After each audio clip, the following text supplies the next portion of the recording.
I mean, but yeah, absolutely, man. I think it's a great sign, man. I really do. Progression, yeah. Yeah, it's finally getting to this point because I mean, it looked like a dead end right quick. It did. It really did. It really did. And you know, so I mean, it's looking like what it's looking like, man. I just hope that can continue. Yeah, definitely. Man.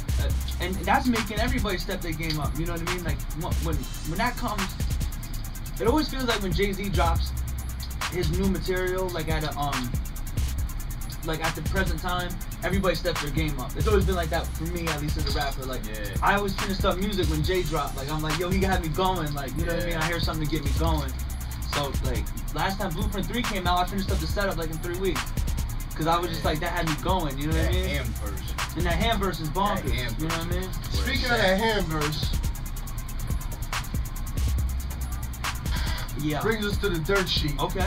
Each and every week we go over all the news and rumors in the game. The first of which being the situation with Drake, Wayne, Jay, and Kanye. Now, before we got on the air, Bombshell was going over this, and I have to agree with him. I'm sure Noah Lot does as well. Let's lay it all out. Easy. I might not. Maybe you don't. Maybe you don't. But let's lay it all out for the people. Let's lay it all out for the people real quick. The first thing that happened, okay, was this ham joint came out, right?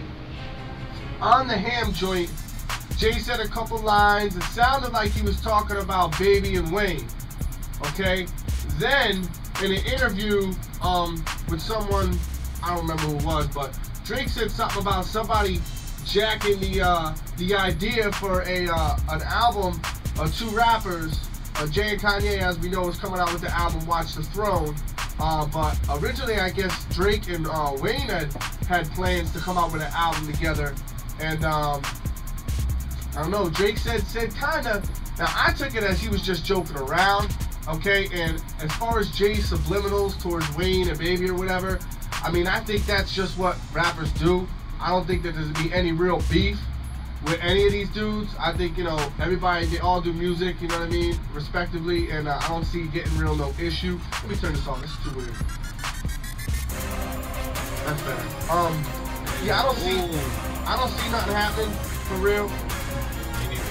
You know, I think Drake was just messing around. Definitely, that's what I got. What do you think? No comment. No comment. It's the dirt sheet, come on, man. You gotta give us your opinion. Well, as far as what? Do you think that this is I will say this though. A beef between Drake and Wayne and Kanye and Jay? Is there a beef brewing? Oh, like as far as hip hop? Yeah. Do you think anybody's? I'll tell you like this. Do you think anybody's gonna really catch feelings? Oh, like you mean like on some like competitive like spar or whatever? Like possibly. Sparring on the track, yeah. I can see sparring. What am I supposed to say? I would say, in my opinion, I would say, I can see Jay doing what Jay does. Like I said earlier, he gonna come on the track. He's gonna say what he says, right? And he's gonna, you know, kind of like, you know, give him a couple little lines. You know what I mean? I'm about the dollar. What is, you know, 50 cent? Just let him know, like, yo, you can't touch me. You know what I mean? Now, what Baby had said was, that Wayne was iller than Jay and had more money than Jay. But Wayne didn't even say that. So you got to take that up with Baby. Yeah, Wayne got mad respect. All these dudes, they all got respect for each other and everything. Like then, I don't see. Yeah, I don't see that. And Kanye does music with Wayne, Jay, and Drake. They all do music if I'm with each not other. mistaken, didn't Wayne say like Jay is one of his biggest influences because how he went to the studio and didn't write? Yeah. Alright, that's what I thought. Yeah. No, that's what I'm saying. They all respect each other. So I mean, as far as beef, I mean, I definitely would say beef. I mean, and I don't even think that these dudes, they're just this is not what I want to say. Throwing it out of proportion. Let's go next up. Okay.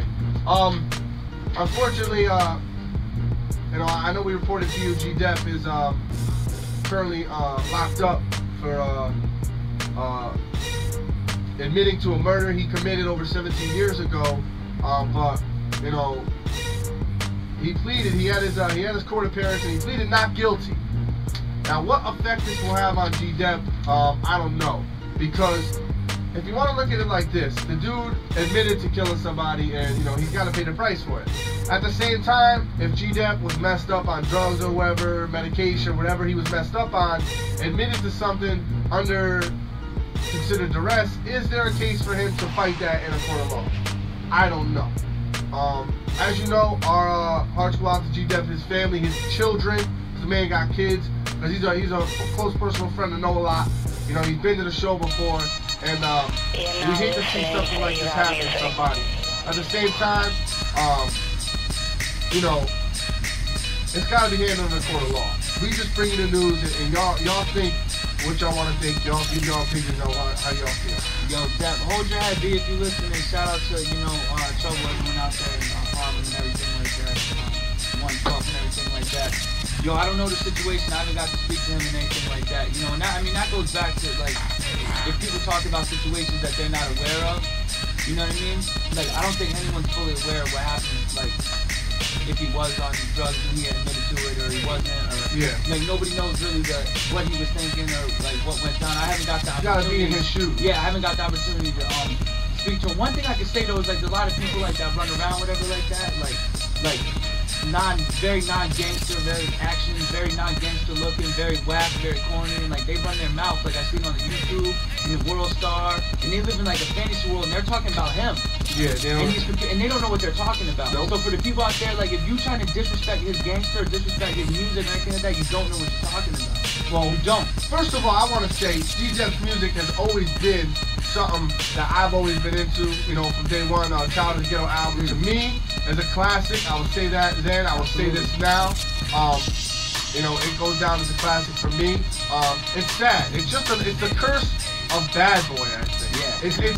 I hate to say that because I know, you know, I don't think Puff or anybody brings. Well, he never blamed, like you say, he never blamed it on Puff. He never blamed it on Puff. I just think that every single artist that's been a part of that company has had some kind of unlucky streak after, from Rob to Shine, 112 even.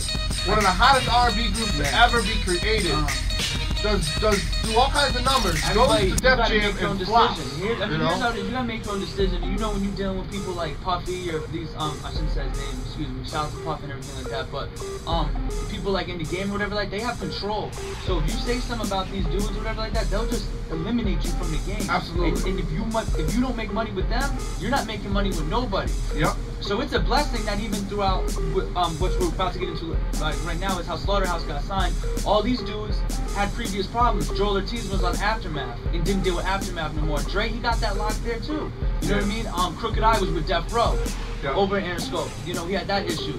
Joe Buttons was dissing Jay-Z. He used to be on Def Jam. Royce da 5'9" had a falling out with Eminem. So it's amazing that these four people through all that are able to connect back and get put back in position, because when you cross one of them dudes on the top floor or whatever, you're done, yo. So it's a blessing that these four dudes were able to do it. Yeah, and it's a blessing even to be a part of a label like Bad Boy. Whether or not, you know, people believe that there's a curse involved with Bad Boy, it's still a blessing to work under someone like Puff, who it's going to teach you a lot, as you can see. Whether you win or lose, I think is up to you. You got to take that knowledge and run with it. I mean, I had, you know, shout out to Def again. I'm not trying to air everything out with it. I won't like air everything out that he had told me. He had told me, you know, he really felt like it was bad timing with the situation with they parted ways with I think Universal or somebody at the time. So he was like, it was more like a bad timing thing.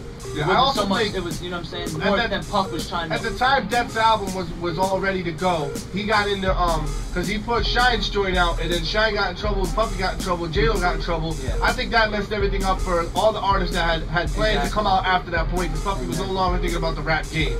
You know, it's not until now, 10 years later, that you know, he's done some things in the past, but like he's getting more artists. You know, Red Cafe, he's got dealings with Rick Ross, and you know, deals with Nicki Minaj or whoever. That's what I'm saying. There's dudes like that like are always gonna have that stamp in the game, and you gotta. And Puffy's one of them. P Diddy's one of them. And it's like, you don't want to make money with me, you're not gonna make money. If you want to disrespect me, you're not gonna get in this game, or you cross me or whatever. You know what I mean? So like, and I think like the situation with all these dudes, if you look at it, like just to say it real quick, to not always blame somebody, it's like, yo, Mace found God.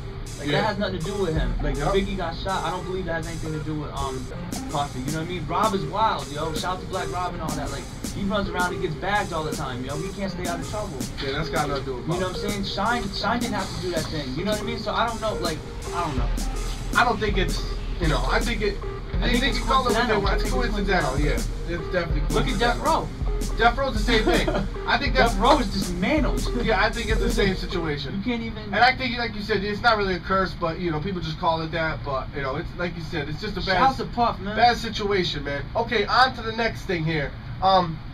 Eminem signed Slaughterhouse and Yellow Wolf to Shady Records officially. Now, we brought you this story, let me think real quick. Very long time. Just saying very long time. Very, very long time ago, man. 8 months or better, we brought you this story. And finally, all the red tape has been cut through, and Slaughterhouse officially on Shady Records. Eminem was